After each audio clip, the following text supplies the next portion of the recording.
আসসালামু আলাইকুম রহমতুল্লাহ।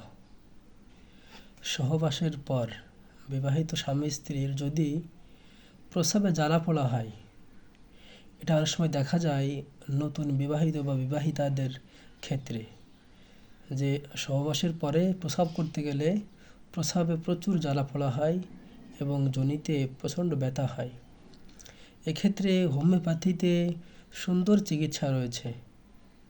হোমিওপ্যাথি একটি ওষুধ আছে স্টাফিসেগ্রিয়া। যেসব মেয়েদের সহবাসের পরে প্রস্রাবে জ্বালা-পোড়া হয় তাদের স্টাফিসেগ্রিয়া 30 ওষুধটি 2 ঘন্টা অন্তর একদিন খেতে হবে, 2 ফোঁটা করে।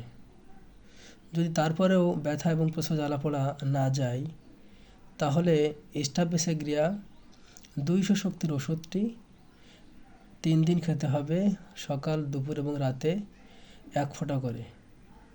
আশা করি এতেই পুরুষ হোক, এতে করে পুরুষ হোক কিংবা নারী হোক, প্রস্রাবে জ্বালা-পোড়া এবং যৌনাঙ্গে ব্যথা দূর হয়ে যাবে।